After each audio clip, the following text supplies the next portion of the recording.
Moving on, we're going to go to the Q&A section. Now, I know some of you might already be thinking, well, Ben, what about this player? What about that player? Don't worry, some of these questions, the reason I haven't done their own section is because the questions are interesting, or I have multiple questions about certain players. So the first one is, what is his, this is about Jonatan Christie, biggest improvement according to you?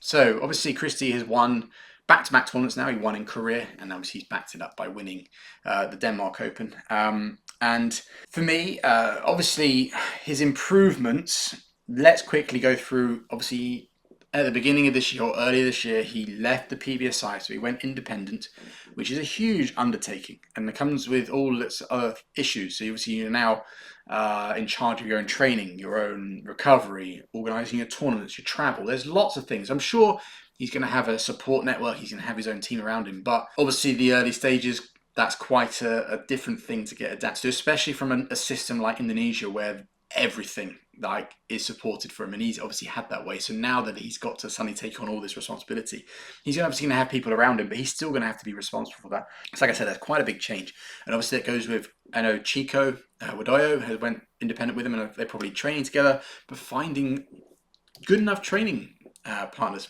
that might be quite difficult. Or there's lots of these little things that he would have had to have kind of sorted out, and maybe that might be something that might have affected some of his early performances after that decision. I know also he did mention in an interview that he'd been struggling with his body, so whether that's injury issues or just means that he was finding it difficult to get himself into shape, again, that might be a follow-on from the fact that he hadn't quite sorted out what works for him training-wise. He's been so used to having it all laid out for him, and now he's got to do it himself.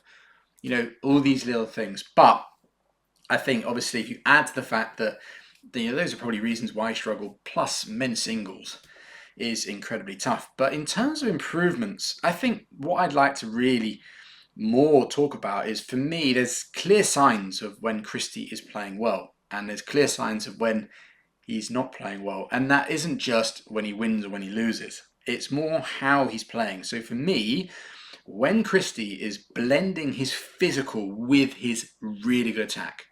So Christie is got a lot of creativity and variety of his net shots, but he's one of the best players in men's singles in the flat game.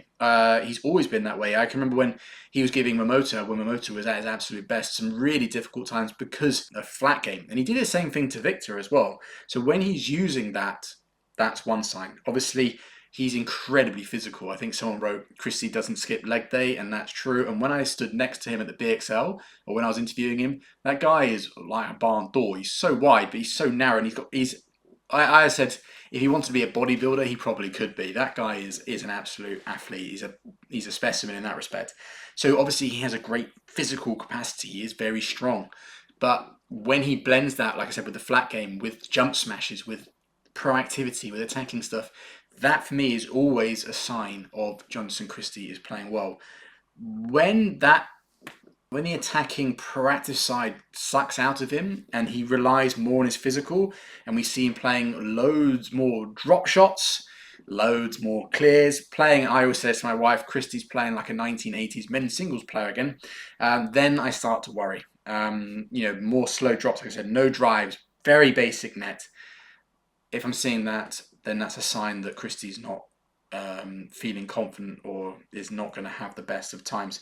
I'd also add to that how he reacts to certain situations, because sometimes in the past he starts off with a great attack, great physical, blending those two things together, and you're like, okay, Christie's playing well.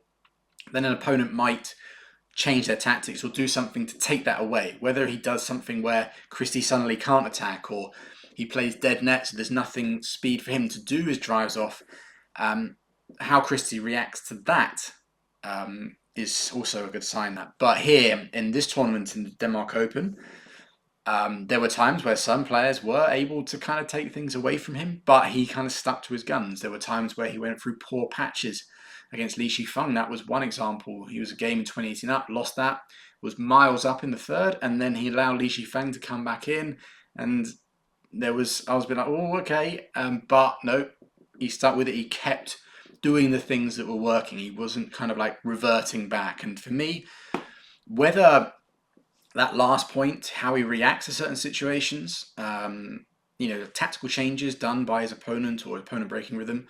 Maybe that's one of the big things he's improved. But I think for me, it's just his ability at the moment. We'll have to see how he can maintain this, and maybe he can develop a level of consistency with this. But it's always been, for me, with Christie, about his approach to the game, because, like I said, he is incredibly physical. If it needs to come down to a running game, he's going to win a lot, but he needs to have that attack because he's got a phenomenal attack, and he was using that, to be fair, really well. And in the conditions, which were a little bit slower, slow shuttles, he's still doing it, which I think is a really good sign, and one definitely for the future.